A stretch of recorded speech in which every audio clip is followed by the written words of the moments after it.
what am I getting out of this friendship? What are they getting out of this friendship? Am I feeling drained after this friendship? Am I feeling tired, or do I not feel excited and motivated? Do I feel discouraged when I'm with this person?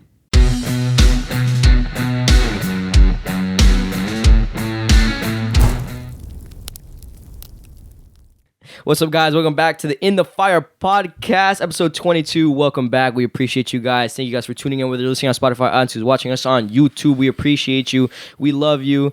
Check us out on TikTok, Instagram, follow our reels, all that good stuff, guys. Leave some comments. We want to gain some community around here. We want to talk to you guys, see what you guys are up to. How's your life been? All that good stuff. Maybe pray for you guys. We want to pray for you guys. That's so awesome. Q&As, leave questions. Absolutely. Absolutely. Let's start a discussion. Let's do it. Yeah, man. Thank you guys for tuning in.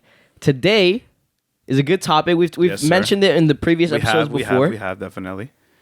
But we're going to dive really deep today. Absolutely. We're going to dive deep into this because it's really important. But the question's, am I friends with the wrong people? Dang. What a question. Am I friends with the wrong people? What a question. I think to start off, it feels weird because we didn't do like a funny intro that we always do. We didn't like sing or anything. Nah, we're about to get into it. He's focused. I ain't singing no more. He said, I'm not singing, I'm not singing today. We really gotta Yeah. dive deep and establish some stuff here. For sure. But I think to start off, I just want to encourage everybody to analyze. I always use the word analyze, but I love that word. But really look at the people who's around you.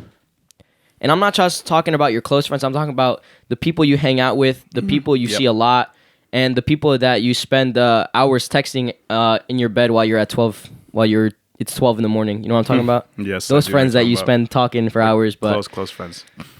Everybody that's around you, everybody that's in your circle, really just think about who's in your circle.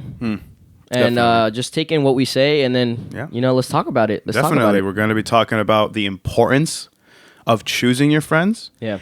And how understanding your friends' effect on you can actually result in you becoming all that God wants you to be. Wow. And that's an undeniable truth right there that we're going to speak on, right? So before we kind of just like put people in this like category of bad friends, I wanted to first establish like what an actual good friend is, right? Yeah. Because think about it right now, people have friends right now and they might not know what a true friend is and what a true friend should do for them. Wow. Right? So imagine that. And imagine right now you're like, if you have like friends, of course you do, right? You don't know that. What are your friends doing for you spiritually? Wow. And what are they doing for you right now if you don't know the definition of that? What's interesting of what you just said is like, it's kind of like seeking something out of your friends. And I kind of got the word of like, your friends are more than just hanging out. Oh, wow. Your friends are more than just the people you go and party with, the people that you hang out with, the people that come over and play board games, and people you do life with. The people you do life with. Those are your friends. That's insane. That's really cool. Because you think about it like, oh, me gonna go hang out, me gonna go play some games, me and my friends. But like they are the main people who speak into your life. Yeah. Right? Because it says that a brother is born for adversity, but there is a friend who sticks closer than a brother. Right? So you got friends that stick closer to you than family, and yet you grew up with your family. Yeah. And so imagine how much power your friends have over your life. And you just think it's just because you guys play Smash Bros together. That you guys only hang out to play games together and go like play Spike. But hey, it's a good game, by the way. It is. But like, there's so much more that you don't even understand. Like, they are like the main people that speak into your life, that lead your life. Wow. Your friends are like a pathway to whatever, and you don't know where that path is going, but they're basically putting the little steps on the path right now for you, and you don't even know that, right? I would say too, like just like the question I asked in the beginning of analyzing your friends. Really look at are they just people I hang out with? Because we do have friends like that. Acquaintances, I would say. I would say I would call them acquaintances. Because for me, like when I think about friends in high school, I knew people, and I guess I call them my friends, but I mean I wasn't really close with them. Kind of just to hang out. Yeah. So there's definitely a difference. But do those people still have the power you're talking about over your life? I think I was able to not let them. Because that's something that you can choose. Definitely. But I think the majority of the time they do. They do, yeah. They do have power over you. And you don't realize it. You hang out a lot. And like when you hang out a lot, that means... They have a lot of time with you. Wow, yeah. Definitely. And also, I wanted to say... for the people that, again, don't know the definition, have those friends, it could be that right now, the friends that you have right now, just to like say, it could be that these friends that you have right now are possibly like manipulating you, possibly, being your friend just because they want to get their benefit from it, right? Or they're just being your friends and they're like peer pressuring you and making you do things that you don't want to do. Yet you don't want to say anything because you're afraid they're going to leave as a friend. And you might be thinking that that's like a normal thing. I was just going to say, the second you started speaking, I got in my head like, whoa, what are you saying? What are you saying? Like, my friends. Yeah. And I think a lot of times what you do on this podcast is cool, but you expose a truth. You expose something that could be happening on the inside. Mm-hmm. And I think a lot of times the way you speak, it sounds literal, but I think it happens behind the scenes. Like, what I mean by that is these friends that you just said that could be manipulating you. Yeah. You're like, no, they could never. Why would they do that? And I don't think they do it intentionally.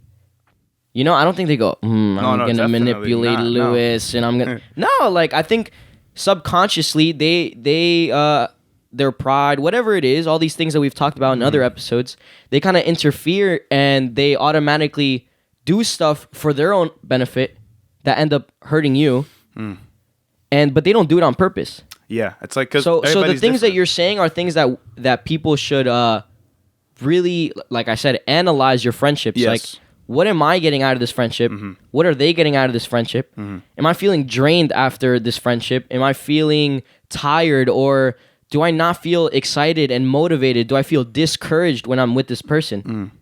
Yeah, and I'm saying those things just to like, it just could be a possibility. And they're not just absolutely intentionally doing that. It's because everybody grows up differently and acts differently. Yeah. And these friends that they might not know they're doing it, they could be doing it to you. And I don't want people to think that that's what a friendship is, right? Like, nobody's perfect, and some people might do like more things in a friendship that are negative than others. And they might think that's normal. And I really don't want to do that. I don't want people to think that. People have set the bar really low. Mm-hmm. They're like, these are just the friendships that everybody has, but I have a crazy testimony with my best friend. And for me, I was struggling with the same thing. I was struggling with people that I was just hanging out with, but I didn't feel encouraged. I didn't have that one friend that would pick me up. Keep in mind, I wasn't, you weren't even a Christian at that point when I was, Probably not. I don't know. If you were young, maybe not. Yeah, I was pretty young. But I remember crying to God and saying, God, I just want that one best friend. That one friend that will lift me up no matter what. And he did. He blessed me with it. And the thing is, my bar was starting to get lower. And what you're talking about, it's like, are these just... Because people kept telling me, because I would tell them, like, I really want a best friend like this. They're like, that's just in the movies. That's just in the shows. Like, nobody really has that close of a best friend. When you grow up, you separate ways. Everybody goes their own ways. You have your family. They have their family. And you just won't... Like, people, when you become an adult, you won't have those kind of friends. And I was, like, really discouraged. I was like, really? That sounds boring. Sounds terrible. Those guys weren't good friends to you. Yeah, they weren't good friends to me, no. But God did bless me with it, and he showed me that we are allowed to have a high standard for the people we surround ourselves with. We're allowed to ask for a lot from our spouse, our girlfriend, and our friends, and the people that are in our circle. And I don't think God wants us to lower that bar. Wow. He doesn't want us to surround... You know what? Oh, everybody's like this. Like, like these are my friends. No, trust me, there's better people out there for you. Wow. So don't lower the bar. And if you lower the bar, that means that you don't expect much. That's what it basically means. You don't expect much, and so you kind of deal with it, because if you lower the bar, that means you deal with the things that you don't want to like deal with. But you lowered the bar in the fact that I can't get more. Yeah. You're basically saying I can't get better than this, so I'm going to settle with this. Wow. When God's saying I can give you crazy friends, you just have to, right? Yeah. So I wanted to continue with like the thing, right? No wonder so much people have bitterness for that. I say that because people have bitterness for the friendships they've been through. Like the friendships they've been through and the experiences they had have caused them to believe that the things I've said about before and all the negative things that people might do in a friendship, they think that's what it's going to be for the rest of their lives. So they don't want to have friends anymore.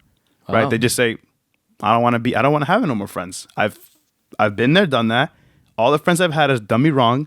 So I'm not going to be friends with anymore. I don't want to have friends because the way you view friends is obviously through your experience of your friends. Yeah. And if that was a negative experience, you don't want to have friends no more, right? Yeah. But that's why I want to establish this true friend definition. So Danny, I'm going to ask you, like, I want you to just give this to me right now. What is a true friend, a good friend, a godly friend to you? Wow. What is that? That's a great question. What is that's that? a really good question. The first word that came to mind is trustworthy. Somebody that you can truly trust.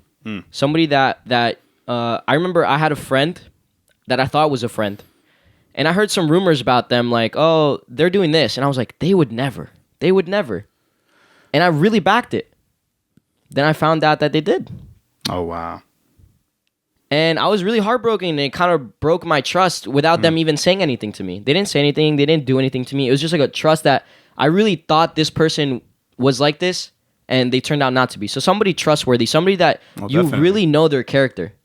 Somebody that you can say, nah, Lewis would never do that. I know Lewis for sure, and he could never. Wow. Somebody that encourages you. And careful with that. I don't mean somebody like a yes man. Somebody that says, let's do this? Sure.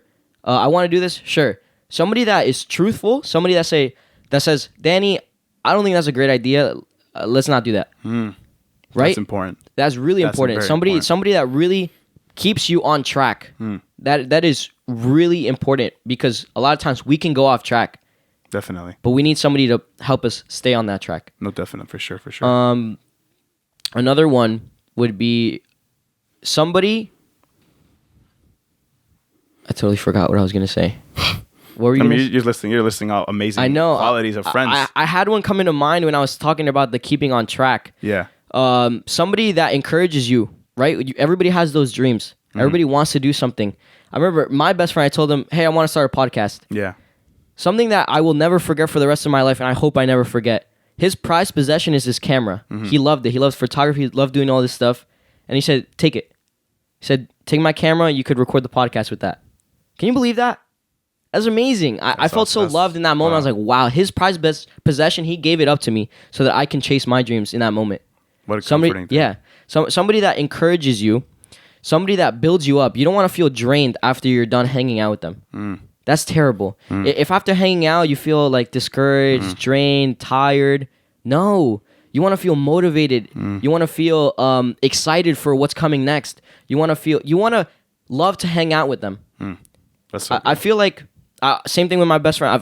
Like this whole episode is about my best friend. He's gonna love this episode.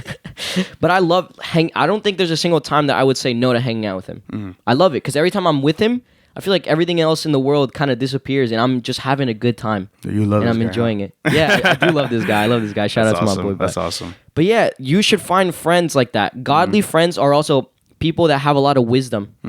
You don't want to be friends with fools. We've said that before. Surround yourself with fools, you become a fool. Become foolish. So surround yourself with people with wisdom, because a lot of times I believe different things, you believe different things. But when I say, hey, Lewis, I don't know if this is right, you go, let's pray about it. Let's do something. And have that opportunity to receive that from a friend. Yeah. Right? And if you close off your door to having friends, you miss out on that. You miss out on everything just Danny just said. His lovey-dovey self with his friend. You miss out on that experience because you don't want to have friends no more. Absolutely. But you can't do that. You have to open up to that. I think for me, what I think is a good friend is a friend who is honest to me. Right? Like what you were saying, like not just yes, but I don't think that's good for me. Well. If I had I want a friend, a true friend to me would be a friend who is honest, a friend who, loves at all times, because it says in Proverbs, a friend loves at all times. Yeah. As well as a friend who wants me to do better. And also an amazing experience that I have with one of my best friends is that every time I'm with them, I want to be better. Wow. And imagine not having that.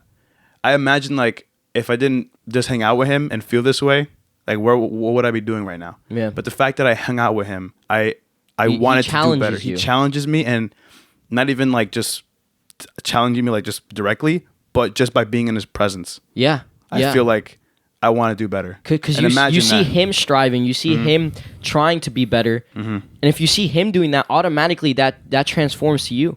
Now imagine if I hang out with somebody that actually destroyed my desires. Wow. A person who shut me down all the time. A person who actually did not want me to do better, but actually wanted me to go on a different path. Wow. There's a complete difference there. Yeah. Because if I'm hanging out with my best friend that makes me feel like I want to do better, all the time, I'm gonna be better. Yeah. But if I hang out with a person who actually deters my focus and makes me look away from what I want to do and like entices me with these other things, then my focus is going to be shifted. Yeah. I'm not going to grow as much as I would with my other friend because the friend that I'm hanging out with right now is not sharpening me. You remember what you said towards the beginning of the episode where you said friends are the people we do life with. Mm-hmm. And if they're doing life the wrong way, you're going to be doing life the wrong way. Yeah. Wow. So if you both grow together. A friendship is just like a relationship. You both grow together. You do stuff together. Wow. You hang out together. You go through the bad stuff together. Yes. And that's something that stood out to me. A lot of times you see on Instagram posts, you're like, oh, I love this person. They're with me thick and thin. Thick and thin, through the bad, through the lows. And I would be careful with that because a lot of times the lows expose your true friends. When you go through those lows and automatically they're like, I don't know, you've been so down lately. I don't want to hang out with you. You ruined my vibe. Oh, jeez. Do you know how many times I've heard that? That is terrible. They're like, oh, like your vibe's a little low. Like, I don't know. It kind of, your vibe transforms to my vibe and I lose my vibes. Like, I kind of like just feel down when I'm around you now because you've been so low. It's like, excuse me, I've been going through a lot. Like, what? What kind of friend is that? Oh my God. And something I've been experienced with true friends is people that keep up with you. Right? Not just keep you on track, but people that constantly text you, constantly call you, constantly hang out with you because they're nurturing that relationship. Somebody you haven't talked to or seen in 6 months is not your friend. You were friends maybe. Yeah. Not anymore because relationships need to be nurtured. Like plants, they need to be watered. And if you're not watering into your relationships, that relationship is diminishing. Wow. Yeah. Wow. That's amazing. Another thing I want to say about what I think a true friend is a friend who rebukes you. Right, and I think we kind of look over this. What do you mean by that? Because a lot of times you say, "Yo, that friend's my ride or die." Oh, that my friend. I've heard that so much. My friend would do anything for me. Whatever I do, they go with me. Hold up, like why are they just running wherever you run? Why aren't they saying, "Hey, stop running for a second. I don't think this is the right path to go." Yeah, like rebuke. Because there's a verse for it, right? Proverbs 27:5-6. Better is open rebuke than love that is concealed. So it's saying better is open rebuke. A rebuke is when a person like tells you, no, that's not good, right? Jesus rebuked Peter when Peter was like, hey, this is not good. When Jesus told him, hey, I'm gonna die on the cross and all this stuff, crazy stuff. Peter's like, hey, you can't do that. Yeah. And then Jesus rebuked him. He said, get behind me, Satan, right? He rebuked him. I need friends that are gonna rebuke me when I'm doing something that I don't know I'm doing wrong, right? It might be out of a good heart or something. I'm doing something that's like out of a clean heart, whatever. But if it's wrong, I need friends to rebuke me. I need that rebuking, right? Because this verse continues to go, and it says, faithful are the wounds of a friend. In another version, it says, the wounds of a friend are trustworthy, right? So let's say you ask me, what do I think about your outfit? And I say, you look mad trashy right now, right? But was it mean? Yeah. Could I have said it nicer? Maybe. But can you trust me? Wow. Yeah. You can trust me because, or your friend, because I know your best friend is crazy into like fashion. Yeah, and he knows how to look good. Yeah, and if you ask him, "Hey, how's my outfit?" and you say, "It's not that good," I trust him. It might have been a wound because it would have hurt you, definitely. But it's a trustworthy wound, and it's a faithful wound because he's being faithful to you and saying and being honest with you. That's what faithful is. He's saying he's not telling you go and look foolish. He's saying no, I want to help you, so change it. Wow. And that's what I'm saying. Like, I need a friend to rebuke me, so I can trust that friend. Whatever wounds I get, another version says like the slashes from a friend. The things that your friends tell you that hurt you, they're actually better than the kisses from the enemy, because it continues again to say, but deceitful are the kisses of an enemy, right? Maybe some friends in your life, they're not really rebuking you at all because they don't want to, right? They're saying, if I'm going to rebuke you, you're going to have to rebuke me. I don't want that to happen. But rebuking is a crazy part, a really important part of a friendship, because if I'm not rebuking you, then I'm letting you run astray and do whatever you want. And is that being a friend, right? When it says loving at all times, it's not just like supporting you and edifying you. It's rebuking you as well. Rebuking will be a part of loving. Wow. Always. Yeah. And wow, that was all so good. All so good. Yeah. And I know that people are wondering now, like, okay, I get it. What now? What do I do now? And I'm going to start us off with a prayer that I always pray, and I've prayed since I was little. Crazy prayer. And my mom taught me that. And this prayer is extremely powerful. And I encourage everybody to use this. I always say, God, take away the people that don't belong in my life. You don't know that. You think you know the people that belong in your life. They don't. You don't. God knows. You don't. The people you think are edifying you, they're probably not supposed to be there. And there's other people in the world that are supposed to be there. So I always pray, God, take away the people that you don't want in my life, the people that don't belong there, the people that are not edifying me. Take them out and replace them. Put in new and people with wisdom, people that will edify me, people that will challenge me. Put in people that belong in my life right now. And you can't imagine the quickly the prayer will be answered. How quickly the prayer will be answered. That person will be removed, and you will also be removed from a snare. Wow. Why do I say that? Proverbs, it says, make no friendship with a man given to anger, nor go with a wrathful man, lest you learn his ways and entangle yourself in a snare. It says, when you continue to be around these so-called friends, you put yourself in a position to unintentionally learn their ways and get stuck where they're stuck. Wow. The friends that are stuck with things and you're being with them, it says, lest you learn their ways. Yeah. Like, unless you learn them and then you become exactly like them, right? The Bible says you will entangle yourself in a snare if you have a friend given to anger. And anger is just one thing. That's just one thing that people deal with. So imagine the millions of things that people deal with that might hurt your faith. And you will be in that snare as well. So something I got from that is that they could have been your friend until they got to that snare. When they got stuck, sometimes you need to understand that we can outgrow our friends.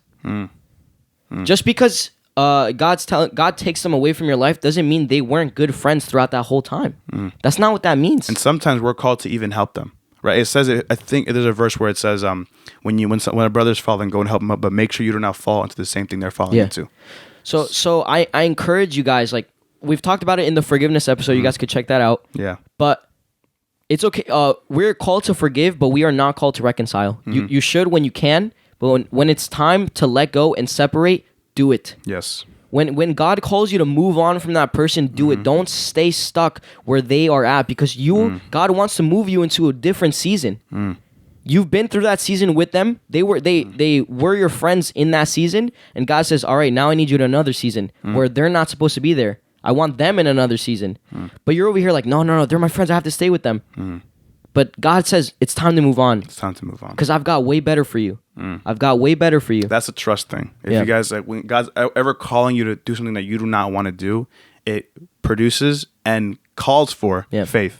And faith is trust. And I'm not saying cut them off. I'm not saying, I'm not going to be your friend anymore. And also with things we've listed, like your friend might not do all of this. That doesn't mean you have to cut them off. Yeah. Nobody's and perfect. It doesn't mean they're a terrible person or a terrible friend. That's not what we're saying. Yeah. But what I'm saying is sometimes we outgrow them. And I'm not saying cut them off. That's not what I'm saying.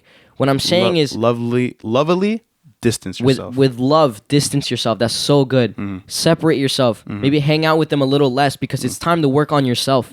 It's time for you to grow. And like you said, we get stuck. And if you stay with them, you're not going to grow. I'll say it like this.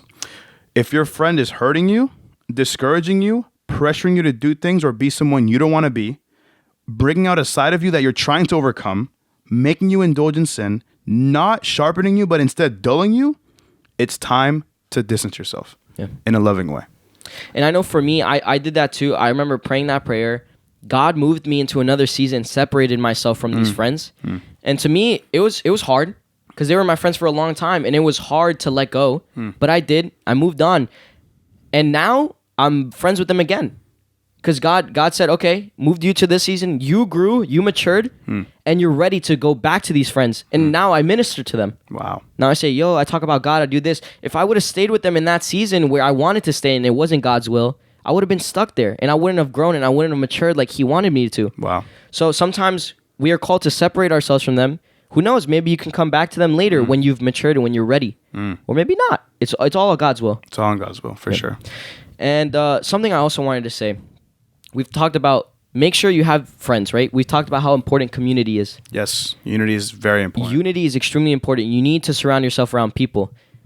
Christians or non-Christians, surround yourself around Christians. Surround yourself around God-fearing people, God-loving people, people after God's heart. Now, what I'm saying is not only have those friends. It's okay to have other friends too, non-believers. It's important to have friends that are non-believers. It's a necessity, basically. But what I'm saying is it's a necessity to have friends that are believers because you will get dragged down. I remember I talked to you about it like a fuel tank. When you're with Christian friends, your tank is getting filled because you're around Jesus people. Yeah. Your tank is getting filled. When you're around non-believers, your tank lessens. Now, if you only hang out with people that are non-believers, your tank will hit empty one day. And it will continue to go empty. You need to refill. You need to be around people that will remind you what's important. Wow. And what you should be chasing after. That way, when you go with your non-believer friends, your tank is full, your morals are strong, you know what you're after, you know who's the king of your heart. Wow. So important. Unity is always like unity. Yeah. Unity is basically like demanded from like in the Bible. Like we need community. We need the church, right? The church is just basically community. You go and then you see many other believers, and those believers edify you. They want you to do better. They cause you to do better. They bring a desire, a fire in your heart to say, I want to do that. I want to do this. You see the gifts being used there. The community is there for you. Yeah. That's the thing. Community is there for you. Unity is made for us because we need it. Yeah. Don't ride or don't just go solo dolo with this. Yeah. Like you need friends, and especially friends that will help you. Yeah. And especially in the church, we need friends that will edify us and bring us up when we're falling, and give us encouraging words of wisdom, encouraging words that will help us and free us from the sin that we're slaves to. Like we need community, and community is so important. Yeah. All right. So you guys heard it. Surround yourself. Always have unity. Always be around the community. Surround yourself around godly people. Yes. Don't be afraid to separate yourself from the people that need to be separated. And analyze who your friends are. And analyze who your friends are, what you're getting out of it, what they're getting out of it. Are you growing? How they're impacting you. Exactly. And when you do that, you'll be good. Yeah. You'll be set free. Keep that bar up. Keep that bar up. Don't put it down. Absolutely. Just Wow. Thank you guys so much for tuning in. Thanks for tuning in, guys. Hope you come to another episode and listen as we continue to speak about amazing topics and giving us our biblical and godly and amazing advice on it, guys. Okay, that was good. Thanks. That's good enough. Peace. Okay, peace out.